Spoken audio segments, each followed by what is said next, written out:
Bienvenidos una vez más a este canal. Mi nombre es Norma Lilia, como ustedes saben, y hoy nuevamente tengo de invitado conmigo al Moré Mijael Almonacid. Normalmente en la mayoría de los países, sobre todo occidentales, se celebra la Navidad. Esta fiesta más bien en muchas zonas, porque no en todas es así, es porque se celebra el nacimiento de Jesús, al menos en teoría. Entonces, hoy vamos a hablar sobre el nacimiento de Jesús. Los primeros testimonios de los padres de la Iglesia y los escritores eclesiásticos señalan diversas fechas. Por ejemplo, tenemos el primer testimonio indirecto de que la Navidad del Cristo fue el 25 de diciembre y lo ofrece, en este caso, el sexto julio africano en el año 221. La primera referencia directa de su celebración es en el calendario litúrgico filocaliano del año 354. Y el 25 de diciembre nació Cristo en Belén, en Judea, como algunos dicen. Y a partir del siglo IV, los testimonios de este día, como fecha de nacimiento de Cristo, son comunes en la tradición occidental. Entonces, es reconocido por la misma Iglesia Católica que el 25 de diciembre no es el nacimiento de Jesús. Esto se celebra solamente como una tradición católica. Y la misma Iglesia Católica lo reconoce. Aquí hay una explicación bastante difundida que los cristianos optaron por ese día porque a partir del año 254, el 25 de diciembre se celebraba en Roma, como dije anteriormente, la Dies Natalis Solis Invictis. ¿Ya? No soy muy bueno para el latín, pero ahí se celebraba el nacimiento del sol invicto, lo que así se traduce en español, que es la victoria de la luz sobre la oscuridad, sobre la noche, que es la más larga del año. Esta explicación es apoyada incluso por los mismos comentaristas dentro del catolicismo romano. Entonces, ya sabiendo esto, sabemos que Jesús no nació el 25 de diciembre. Ahora, ¿qué nos dicen los textos de las escrituras al respecto? Como dices tú, incluso en la Iglesia Católica, los mismos papas han hecho estas declaraciones de que el 25 de diciembre no nació Jesús, que es una tradición que se hizo posteriormente de su existencia y de su primer movimiento, pero aún así muchos, yo he visto pues que defienden esta fecha.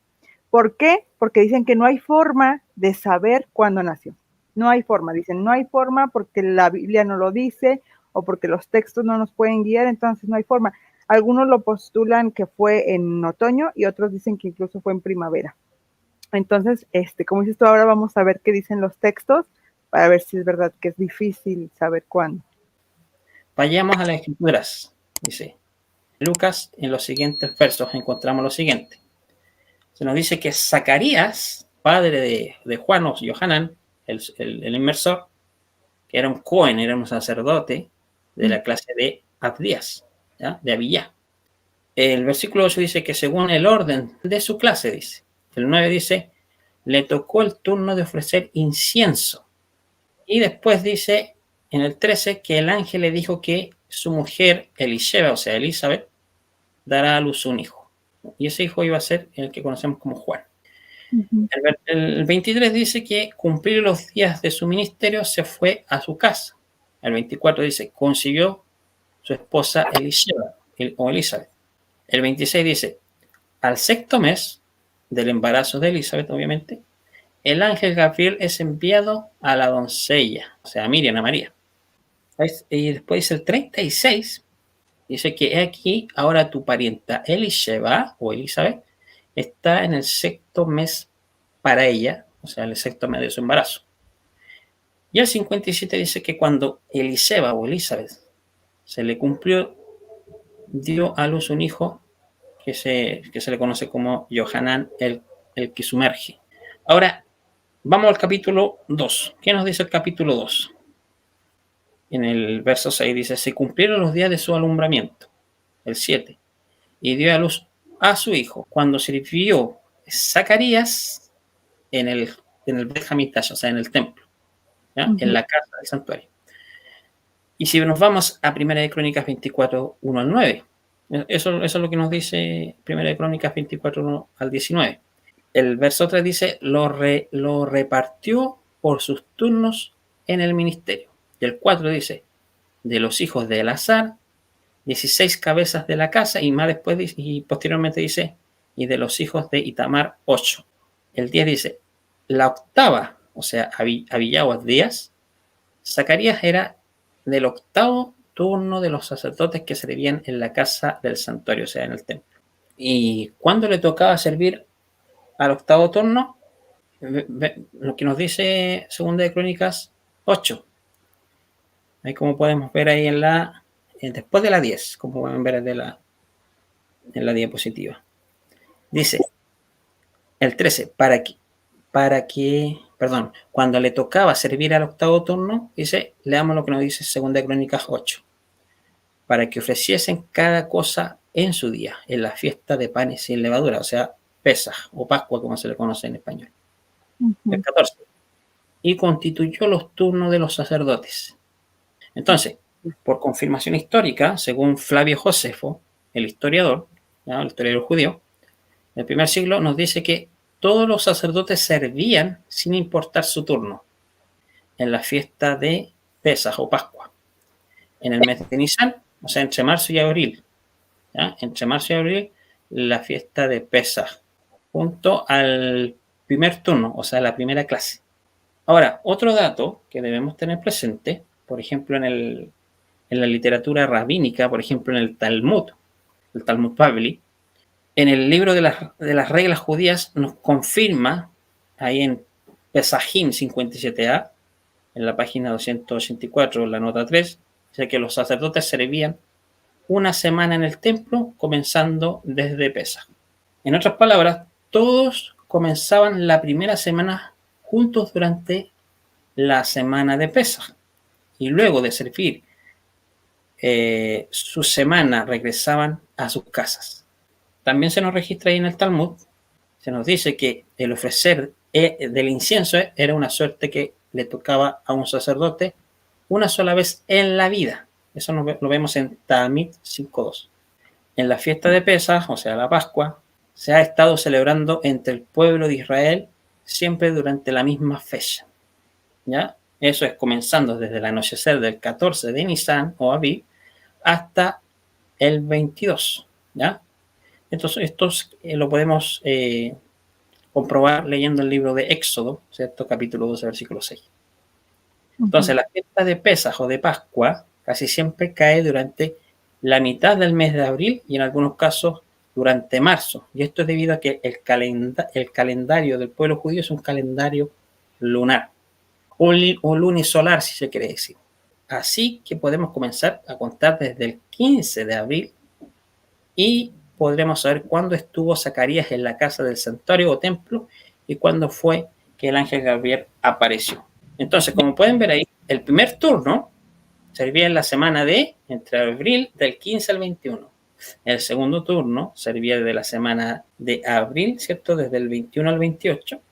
El tercer turno servía desde la semana de abril del 28 consecutivamente. Y el octavo, de junio del 1 al 8. Esto obviamente aproximadamente. Por medio de esto, entonces podemos saber que Zacarías estuvo sirviendo en el templo durante la primera semana de junio y fue durante esta semana que el ángel Gabriel le anunció el nacimiento de su hijo Juan.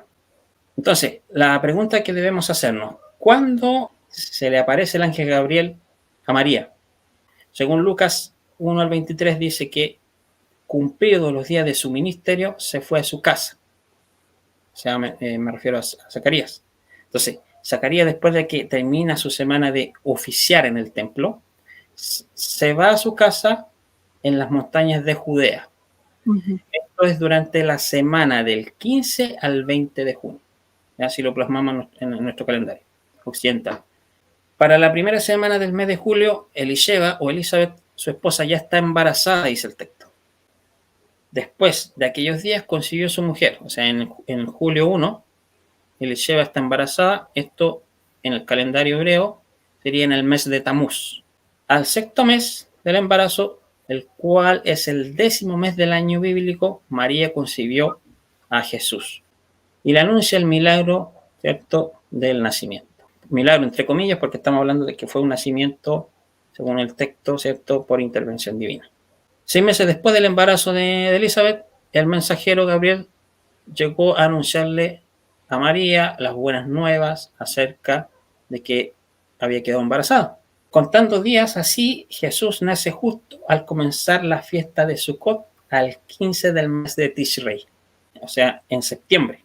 Y una gestación normal dura 280 días. Si contamos hacia atrás, entonces María o Miriam concibe. Eso es lo que se plantea aquí en la diapositiva, como pueden ver ahí, para entenderlo según el calendario greco-romano. Julio 1, agosto 2, septiembre 3, octubre 4, noviembre 5, diciembre y enero 6. El versículo 36, este es el sexto mes para ella, diciembre y enero. Entonces, en el mes de Kislev, la última semana, es anunciado a Miriam o a María el milagro, ¿cierto?, del nacimiento. En diciembre siempre cae la fiesta judía que conocemos como Hanukkah, la fiesta de las luces, ¿ya? La fiesta que se recuerda cuando los judíos, ¿cierto?, pelearon contra los griegos, ¿cierto? Se recuerda la dedicación del templo, etc. Que aunque no se nos dice de forma clara que Jesús celebraba dicha fiesta, sabemos que la Escritura nos dice que Jesús en esa fiesta se manifestó, por ejemplo, ahí en Juan capítulo 10, versículo 22. Otro dato, ¿cuándo nace Juan el Sumergidor? Ahí, como pueden ver en la diapositiva, dice que cuando Elías se le cumplió el tiempo de su alumbramiento, dio a luz un hijo, ¿ya? O sea, si hacemos el conteo, diciembre 6, enero 7, febrero 8, marzo, abril 9, nace Juan el Sumergidor en el mes de Nisan. Ahora, ¿cuándo nace Jesús? Según Lucas 6, se cumplieron, dice, los días de su alumbramiento y dio a luz un hijo. O sea, esto, como habíamos dicho anteriormente, entre diciembre y enero, entonces María queda embarazada. O sea, en el mes de Kislev y el de Tebet, fiesta de Hanukkah. Haciendo entonces la cuenta, ¿cierto? Siguiendo las fechas. Tenemos febrero, ¿cierto? Marzo, abril, mayo, junio, julio, agosto, y entre septiembre y octubre nace Jesús, ¿cierto? En el mes de Tishrei, en la fiesta de Sukkot.